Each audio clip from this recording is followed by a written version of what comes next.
Well, it's finally time for the story of Beemer, the 23-inch wide buck that I shot last year. Well, this one starts in the summer of 2021. I spent the whole month of July and August looking for that buck that I'm going to chase all fall. And on one farm in particular, I was just having a tough time finding deer and bucks in general. And I happened to notice that there was just an enormous amount of coyotes all over my two cameras out there. Didn't matter if it was daylight or night, I was getting coyotes every day. So I had Drew and Matt and Larry go up there doing some thermal hunting, and they actually had some luck in the middle of August there, and it seemed to help.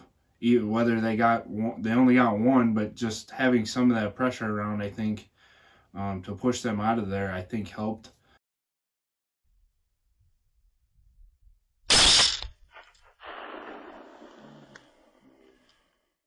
Because all of a sudden, the end of August there, I had my first pictures of Beemer on the 31st.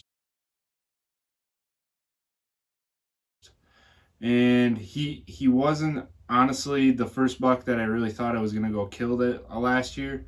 I just kind of wanted to see what showed up for the next couple weeks until the opener. I actually had pictures of Beemer, 4 or 5 times leading up to the opener. I actually had him the night before the opener, just a couple minutes after last shooting light on trail cam. After the opener started, I hunted him first 2 weeks off and on. Didn't really get too in depth with him, but realized getting to the middle of October, I really had no other bucks to go after, and he was mature enough for me. So I figured I'm gonna spend some more time going after him. And once the middle of October hit, I started getting pictures of him almost daily, pretty much every other day. And he was coming out on one field corner in particular a lot, but it was always in the dark. Through the month of September and the first 2 weeks of October, I just wasn't getting Beemer on a consistent basis on the cameras to really feel like I knew what he was doing. I knew he was going to the fields every night, but it was after dark and I just wasn't going to have a chance at him. So I moved some cameras around, trying to get a better idea of where this buck was bedding at. The first day after moving a camera, that I got him going to bed in a different bedding area. So that told me a little bit more that he may have shifted compared to, in early September, what he was doing. It really snowballed there towards the 25th as I checked one camera on the 24th, and he had hit a scrape in daylight 100 yards from my truck with my truck in the background. I had actually been hunting that night and I was like 200 yards away, but I was on the other side of the farm. Which, after I checked that camera and realized where he was and why he came out there, that told me a lot that I was just hunting the wrong side of the farm. So then I felt pretty good going into the last couple days of October. I hunted every afternoon from the 25th to Halloween, and on the 25th was when I had my first encounter with him on the hoof. And it was a tricky situation because I watched him for a while from 70 yards away and I could never get him on video. He was pinned down with a doe, and the only reason I really went and hunted over where I did was because I had a tip from a buddy that he saw him off the road there that morning.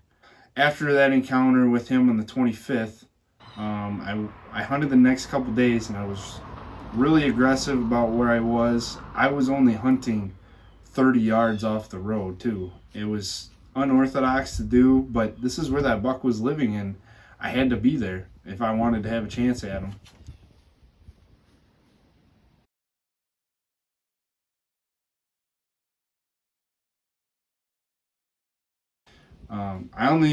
For the next 4 days, I only saw little bucks and does. Led me to the morning of the 30th. I went in there on my first morning hunt and I bumped a deer as I was setting up in my tree that morning, and that deer blew at me, and I thought for sure it had to be him because it was just that low tone snort, blowing. Normally, if a doe blows, it's just not as low tone. It's like a higher pitch, and that blowing that morning at me was just loud and aggressive at me. It dealt with some neighbor hunting pressure that morning also, so I was going to give him a break for the first couple days in November there after that morning on the 30th. So I went to some public land close to me that I wanted to check out. I actually made a game plan to hunt the public on Halloween morning the next day.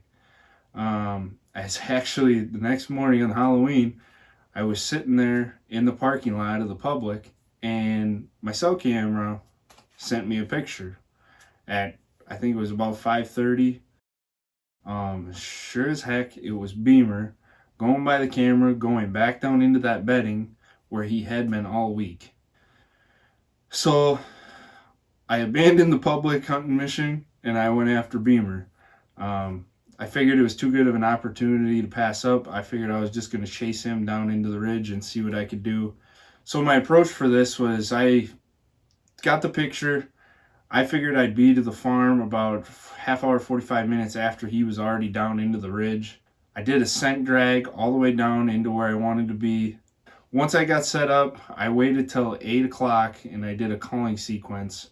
I only did some grunting and a snort wheeze, and I just happened to be glassing around all the way around me, and I looked behind me and here he was coming down the hill right at me. I could not get the camera on him until he was all the way under me at 15 yards with the bow in my hand.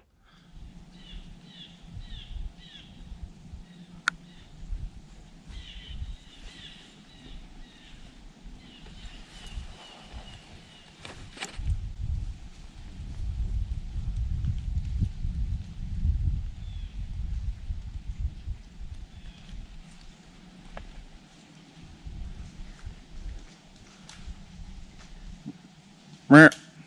Merp.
Just made a second shot on him.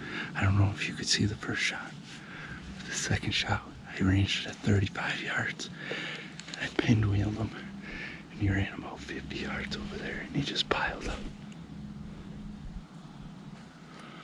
Unbelievable.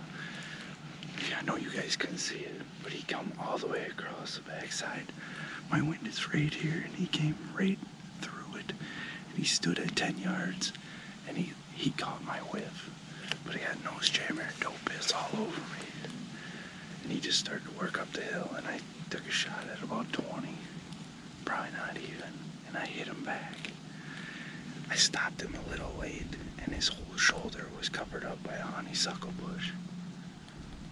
So I had to duck it to the right of that honeysuckle bush. And I ended up hitting a little further back than I wanted. And he went up there, he jumped about 10 yards and he just stood there hunched up. And I don't have a clear shot where he stood, and then he just kind of worked up just enough. And I ranged him at 35 yards through that bush. Whew, I gotta call this. hell was my phone?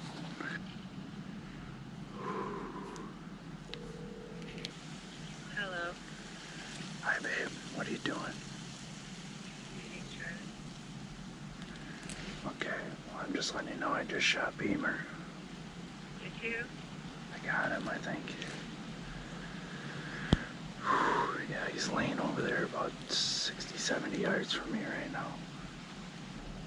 I mean, I just couldn't believe it. He's freaking 2 feet wide. So, yeah, it's gonna be a busy day now. I love you, baby. Thank you for letting me do this.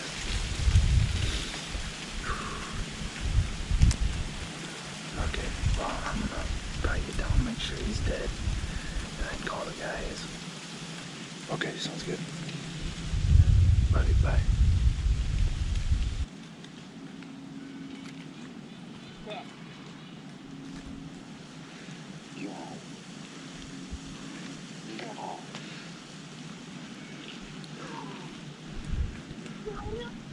Yep.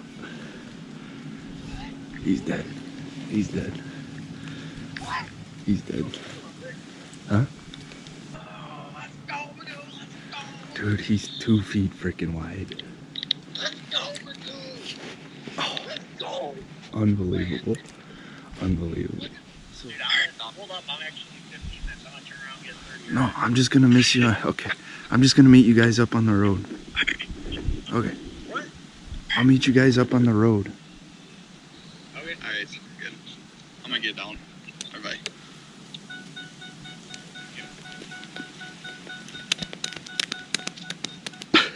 Love you, bud. Well, you said me.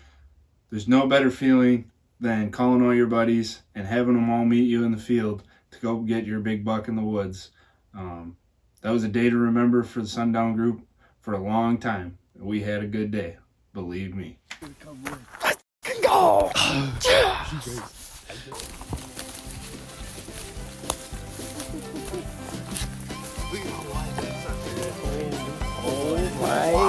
Lanta. I love that.